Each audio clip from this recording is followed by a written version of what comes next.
Hi there, I'm Josh, one of our solutions consultants here at PackSite. Today we're talking about the Essential 8 security framework within the Frameworks in Focus podcast series, in collaboration with our friends at GCIT. Before we get into the podcast, let's quickly recap what the Essential 8 framework is for those not in the know. If you're an MSP supporting SMBs in Australia, the Essential 8 is one of the most clearest, practical baselines you can standardize across your customer base. It's the ACSC set of 8 mitigation strategies designed to make it much harder for attackers to compromise systems.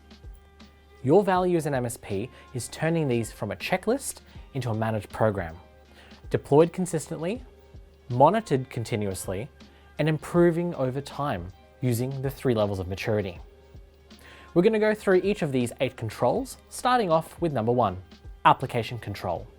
What is it? It's only allowing approved applications to run. As an MSP, you'd want to standardize and allow this baseline across endpoints.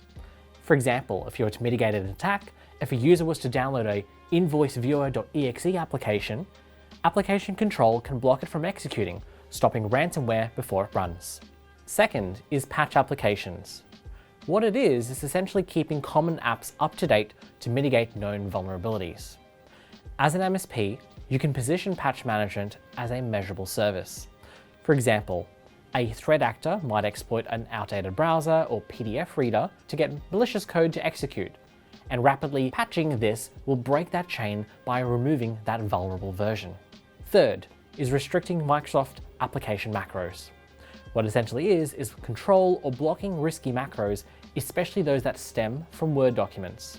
As an MSP, you should be pushing consistent macro policies tenant-wide with tight exceptions. For example, if there was to be an attack using this vector, a phishing email could arrive with a payment advice Word document. If the user was to click Enable Content within that Word document, macro restrictions would prevent the payload from running. Number 4 is user application hardening. What it is essentially hardening browsers and user-facing apps to reduce the attack surface. As an MSP, this is where you should shine. Standard secure configuration and web controls. To mitigate an example attack, you'd want to use DNS or content filtering and potentially browser protections to help block malicious sites and ads used for drive-by downloads, as well as vulnerability scanning to help identify risky apps needing updates. Number 5 is restrict administrative privileges. What it essentially is minimizing who has admin rights and how privileged access is used. As an MSP, you'd want to operationalize privileged access with separation and oversight.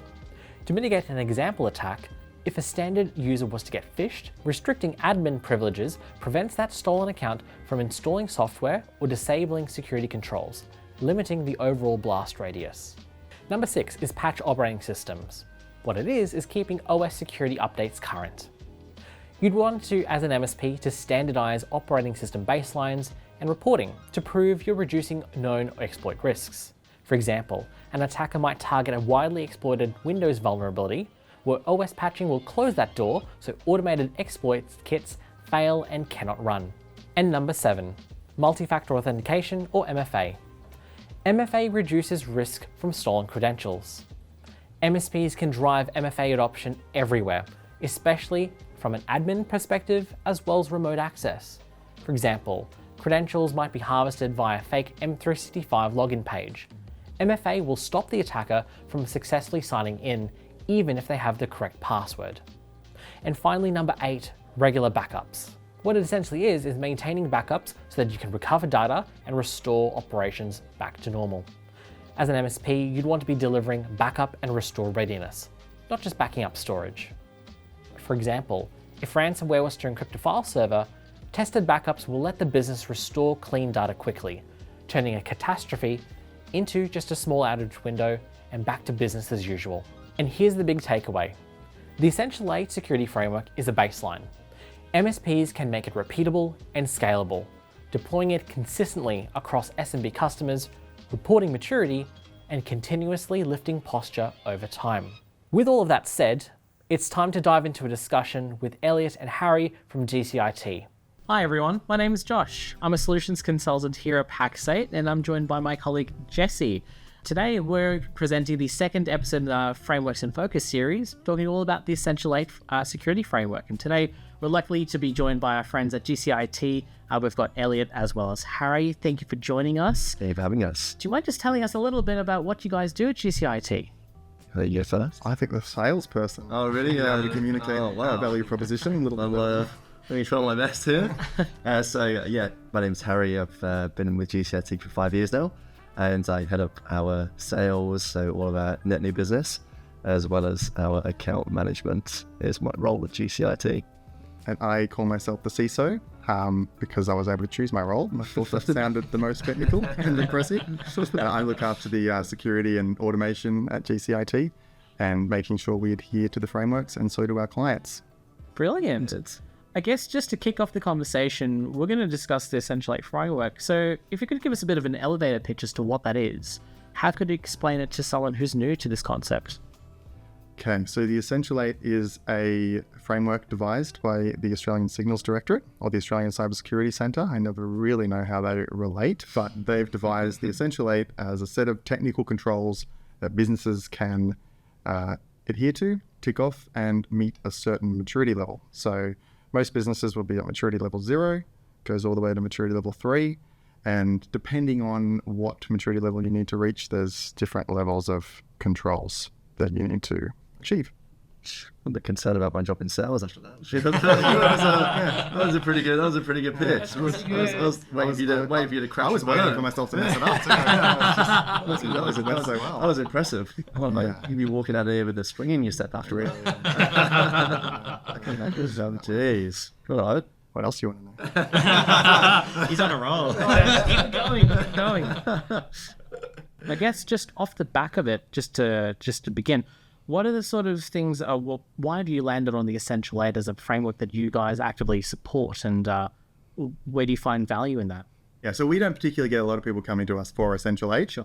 And it's something that we usually start the conversation for, unless the customer has a specific requirement to meet a particular Essential 8 maturity level. Okay. Yeah. And just because, to Elliot's point, just because people aren't necessarily asking us for it, I think as MSPs, we probably don't do the best job of marketing the importance of new frameworks as well. So we can't really expect too many customers to be that interested or asking if we're not the ones being the thought leaders and the experts in why they should think about it. Yeah. But if people are looking at, well, why is it a good framework to use? We like to leverage that it's from the Australian government, and it's a good starting point, because cybersecurity can just be a bit of a black hole for businesses in terms of the conversation, and you can tell people start switching off. So it's a good way to introduce cybersecurity, especially for us in the Gold Coast, which is a bit of a melting pot of different maturities of businesses. Yeah, we're not quite Sydney or Melbourne. And it's not something that people would really want to adhere to unless they have to. Because most of these frameworks, I know a lot of businesses put them into their marketing budget. So ISO is often a marketing expense because they just need to demonstrate that they meet this particular security framework. So it's very difficult to do effective marketing around a particular security framework, we've found. Because there's just not a lot of, it's just not a very sexy subject. Yeah, sure. I agree with you. I go and I try and talk to people about frameworks, and no one wants to talk about it. Just me. It's crazy. Here's to twist our arm to even come here today and talk about it. Were there any other controls that you found to be quite beneficial as part of your overall security strategy? Yeah, there are some controls in there that push you to be a sort of a better MSP and do a better job with some of the things you would just skate by on. Patching operating systems and patching applications within the required time period for maturity level 2. It's actually quite difficult to do. The vulnerability management of third-party programs is something that if you're just relying on your RMM to do that, it's not going to do a great job. So you sort of have to put a bit of thought into how you're addressing the vulnerabilities, how you're doing your vulnerability scanning, and making sure that you're doing that stuff within the right period of time.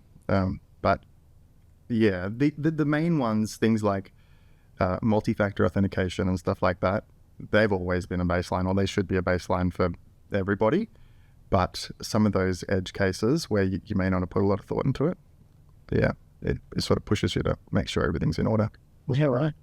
The Essential 8 is good because it has things like application whitelisting on the lowest maturity level that you'd want to attain. Yep. And application whitelisting is probably the biggest thing that will defend you against ransomware and stuff like that. So we've had a, touch wood, very good run of not having ransomware in our client environments, for almost 10 years. But touch wood, can always happen. So I guess, how are you guys then actually approaching security in general rather than just from an EA perspective? Yeah, well, one of the things about Essential 8 is it's very technically focused. And cybersecurity is all about risk management, and not all the risks are technical risks. So Essential 8 is good in terms of these are the areas of your business that you should increase your security posture because they're likely to be technically breached. But it skips out on a lot of the people controls, like security awareness training, phishing simulations, things like having an invoice fraud process, stuff like that. I noticed a lot of cyber insurers, they're splitting out invoice fraud as a separate coverage just because it's so prevalent in business. And there's just not a lot of that in Essential 8. And even when you've got a requirement to get to, say, Essential 8 Maturity Level 2 in DISP, you still have to have separate security awareness training as part of that. So they want you to get Essential 8 plus the people controls. Do you happen to use it as a bit of a sales tool to be able to help map that customer journey from the beginning level of maturity down towards a more maturity, a better security posture from that perspective? We don't. We've used it as part of an uplift strategy for our existing customers, and I said as Ellie did some really good work a couple of years ago on Evil Jinx, a MFA bypass, which worked really well for us, and we tied in the Essential 8 as part of that to say, well, here's some remediations we're implementing, and also as well as part of the continual involvement of cybersecurity for our customers, that we're aligning you to the Essential 8. So it definitely just boosts the credibility of it, but in terms of it being the primary focus, not necessarily. When we approach cybersecurity to customers, we really like to ask them what their concerns are about it and what actually they want to solve, because we could talk about the Essential 8 until the cats come home. The cows come home. They don't know where the cats are going. But if it doesn't solve a problem for the customer, they for the most part, in our experience, they don't care. They just care about the outcome. So if an Essential 8 control solves a specific problem for that customer, fantastic, we'll lean into it. But if it doesn't, it's not that much of a key focus point. Right. That's what you're going to see especially with SMB, right? Because most of them have got limited cybersecurity budgets and they want to achieve a specific goal. So I guess what are some of those major focuses that you guys often see in terms of cyber threats then? Usually they're identity-based attacks, like business email compromise, and it's a good plug for a product that you do offer, which is Avalon. Yeah. Yeah, on that front. That's been a big part of the push for the uplift, is that I think Ellie can speak to it about what Microsoft can do compared to what Avalon can do. But definitely those type of products, we're seeing a massive increase with the adoption of AI, that you're not really kind of getting those Nigerian print emails with your long lost inheritance or very kind of broken English emails anymore. A lot of them can be quite complex, and the idiosyncrasies, they speak in an Australian language. So definitely we see that being a big gap that we wanted to fill for customers. Yeah, and that was also the number one threat that the ASD reported. Yeah. I liked what you were talking about before around Essential 8 Plus stuff. What do you reckon, I guess, what are you seeing as some of the must-have pluses in business for security frameworks? It's just the people controls, really. So you should have a good security awareness program, should have phishing simulations, invoice fraud process, because you see a lot of that now. And I know it's a different framework, but SMB 1001 I think does a good job of that. I mean, ISO 27001 does as well, but that's probably not really a small business focused framework. And yeah, that's some of the extra stuff that we do as part of our service. And if you're going for like DISP certifications, it wants you to have an information security manual, and it wants you to have a like incident management process as well. That's not part of Essential 8, and I think that's important for businesses to have as well. Yeah, I think the security awareness one's a big one. Huge for me. Yeah, that's always been. Yeah, because for me, I view the humans as being essentially that first line of defense before all of the tools need to come into place. And if you can create that culture of cybersecurity internally, that'll just spread throughout the organization. And I view that as a fundamental component as part of a managed service agreement. It's not easy to build a security culture in the company because in a business, everyone has so much to do. And getting people to complete security awareness training is tough. And it's not just tough for customer businesses, it's tough for MSPs as well, because you don't really set aside time in the morning for security awareness training. But it's just something you've got to manage people to do. And it's just one of those facts of life. You have to do it. Did either of you get to go to CyberCon at all? No. There was Lieutenant General Michelle McGuinness. She got up and she said something that just really stuck with me. Same sort of tone, right? She goes, in Australia, we're so brought up on environmental safety, right? Like slip, slop, slap, look left, look right, look left again, I think it is. What's a pool safety one? Do you know, there's I'm the worst person today. Kids alive to the fire. Yeah, that's it. I was just thinking in England, just stop, drop and roll. We do it. We got that one. Yeah. I'm not sure how that'd go down in the pool. Yeah. Along the bottom. Okay. But we have all of these, environmental safety things that are drilled into us as children. And she was really saying that what we've got to focus on next as a country is trying to kind of have that same effect from a cyber awareness perspective. And you look at what they're doing on TV at the moment, like you get all the cybersecurity ads popping up. Yeah. There's the MFA one. I think there's the password one. There's patching ones I've seen.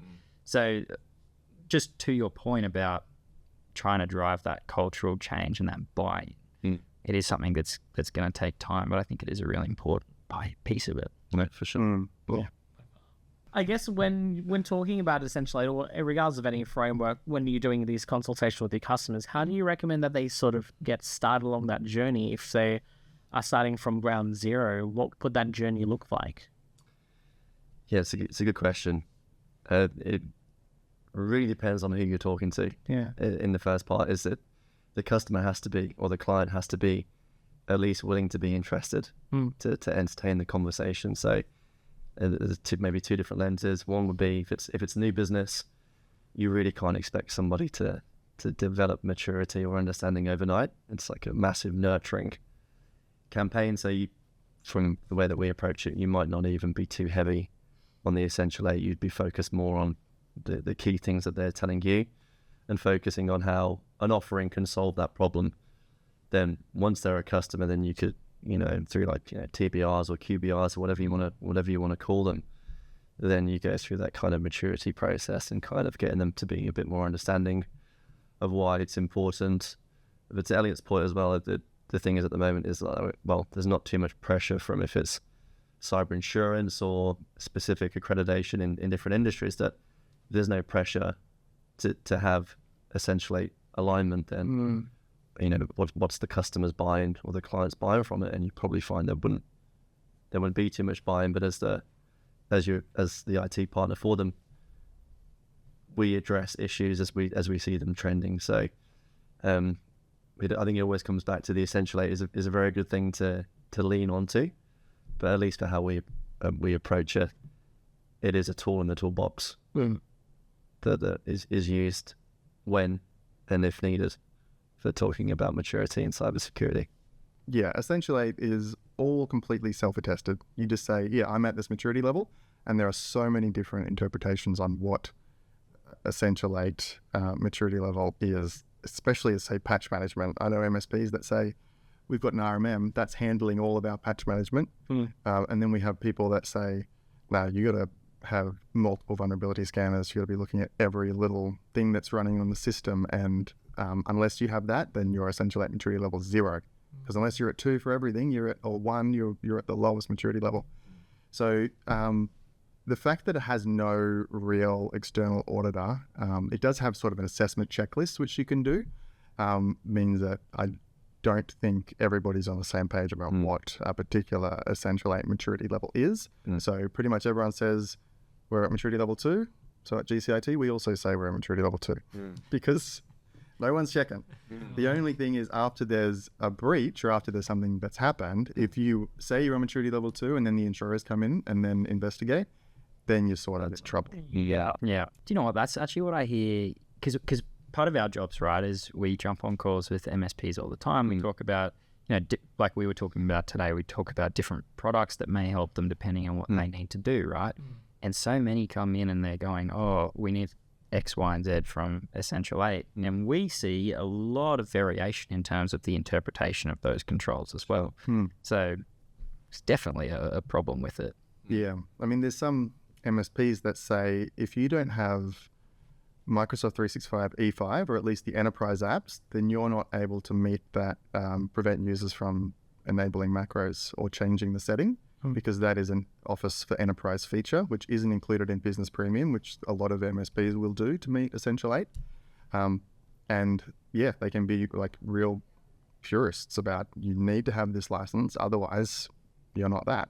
And then if you're an SMB, that's however much licensing difference is between Business Premium and E5 and $20, $30. A lot. Yeah. But with Essential 8, you can also have sort of mitigations for those controls. So if you've got application whitelisting that's going to prevent, it's going to ring fence macros anyway, or it's going to prevent users from making any meaningful changes, then it sort of addresses that control. But unfortunately, I don't know enough right now to know if that's the official ASD guidance. So go to TAFE. Not sure. Back to school. And speak to him. I've got a lot of questions for him to get. I guess just to sort of close off the sort of conversation on the Essential 8, if you were to dream up your ideal 2026 or 2027 iteration based on the current framework, what are 1 or 2 key components that you wish that the Australian government would add? I mean, maybe something around AI. Yep. Yeah, probably some controls around AI.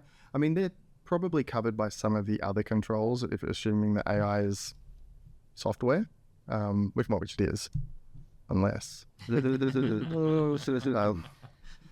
yeah, maybe some specific AI controls around, restricting access to public AI models and things like that. Yeah. And like data loss prevention in that regard, what you input into that. Yeah. In that sort of regard. Yeah. It's they do make changes based on discovered vulnerabilities, but maybe more people controls, like just something overarching, because you look at it and it's something you give your IT team, but security should be a culture first. Yeah. Because it should be sort of a business first thing, because again, cybersecurity is all about risk management, and people are a big part of the risk profile for a business. So if there was something around, you would have security awareness training, phishing simulations, processes to prevent scammers from getting money out of your business. Those 8 things, and I feel like they came up with essential. They came up with the name. I bet they came up with the name before they came up with the number of controls. Because Essential 7 doesn't sound very Does that have good. a ring to it, does it? No. Essential 9. It's 8. 8's the number. The alliteration doesn't work. Because if you're going for efficiency, there's patching applications and patching operating systems, and you combine those into just patching. But yeah. And they miss out some things that could push it up to 9 or 10. Yeah, and it's not really future-proof, because then you'll get other things that'll come up as well, and you won't know where you pop them in. For those of you at home who are wanting to learn a little bit more about Essential 8 or any framework, whether it's SMB 1001 or CIS, and want to kind of see how we can help you on that journey, then please reach out to your CAMs and we can have a bit of a chat. But otherwise, we'll see you in the next episode. Thank you. Thanks for watching.